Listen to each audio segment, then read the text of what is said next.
So this is it, football fans. It is Euros week. England leave for Germany this lunchtime, but ahead of their tournament opener on Sunday, Captain Harry Kane has a warning for the squad.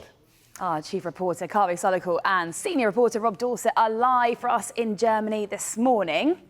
And we can head now to Rob first, who's close to England's training base. Rob, England will arrive there a bit later on today. There's been a bit of a rallying cry from their captain. Can you tell us about that, please? Yeah, there really has. But so it begins. The excitement levels are mounting, aren't they, on the day that England fly out to begin their tournament. But you're quite right. The fallout from Friday night's woeful defeat at Wembley to Iceland is still continuing. The captain, Harry Kane, has been talking to the English newspapers after that game. They've decided to publish those quotes today in today's morning newspapers. And I think you have to say it's pretty revealing what he had to say. Let's show you exactly what the England captain has said. There probably wasn't enough hunger in the duels, he says, in the second balls and winning those. They are a big, important part. Being so close in the last Euros, though, there is a real hunger to be back. It comes around quick, if I'm honest. We had the World Cup and we're back here again. I feel like we're on the right path. He goes on to say, of course, there will be some noise about it, that defeat to Iceland, a team ranked 72 in the world rankings, remember. But he says, I think there is a lot of optimism from the fans, and rightly so. Ultimately, it is down to us to make sure we get it right on the pitch. This could be a nice wake-up call for everyone to realise it's not going to be as easy as people think. There is a lot of work to do. So you have to say that's pretty honest and pretty revealing from the England captain, saying there's a lot of work still to do and there was a lack of hunger against Iceland.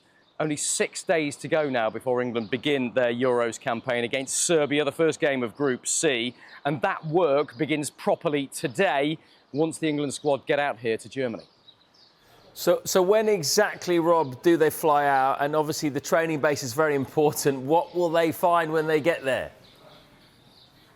Well, look, the squad were given Saturday and some of the weekend off with their families, a final bit of rest and relaxation before the busy work starts proper.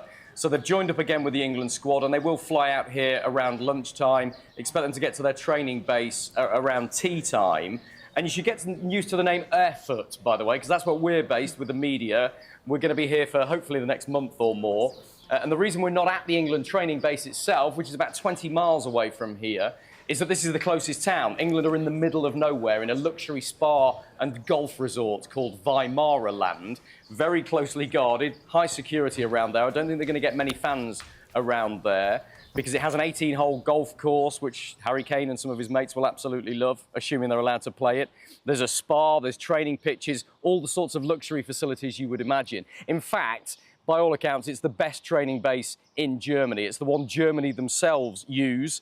They were using it up until a couple of days before England are due to fly there. But they're not basing themselves here because their opening game is in Munich and it's not an ideal location for them. So you just wonder what state they've left it in, don't you? I wonder if they scuffed up the training pitches for England before they came out here.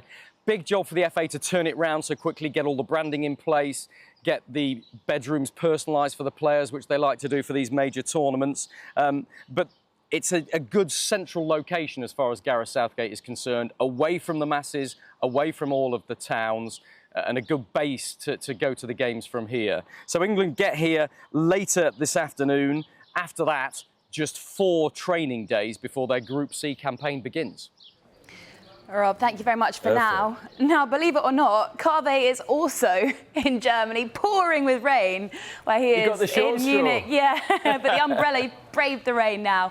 Kaveh, England's final warm-up match has left a few fans feeling a little bit deflated, but can we still say they're amongst the favourites to win the tournament?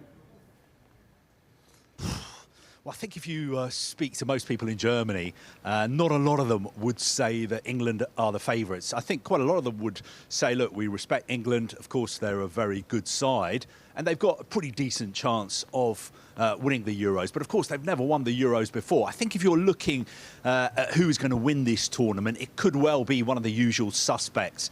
I'm thinking of countries like Spain, Italy, Germany, you know, those kind of countries who've won it in the past. But the Euros, sometimes you do get surprises. You know, I'm old enough to remember Denmark winning it in 1992. Greece won it in 2004. So I think it is a pretty open tournament, and England have got a pretty decent chance, but no more than that. Yeah, I remember Greece as well. That was incredible, wasn't it? One of the most amazing things I've ever seen in football. So in general, what sort of a tournament are you expecting in Germany, Kaveh?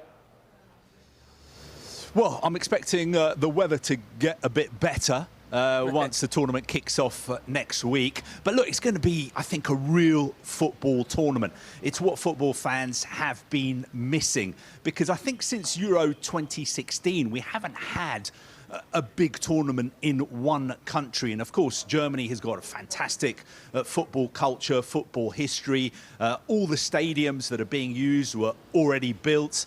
9 out of the 10 stadiums were used in the World Cup, which was here in 2006. So if you're a football fan, I think you're really going to enjoy this tournament. Of course, last time round, the World Cup was in Qatar. Not many England fans could go. The World Cup before that, 2018, was in Russia. Again, only 2,000-3,000 England fans went to that one. This is going to be a real football festival. And obviously, if you're English, you'll be hoping that England do pretty well. Absolutely, and it's a great place to have a tournament, isn't it? Thank you, Kaveh. I'm sure the weather will perk up at some point.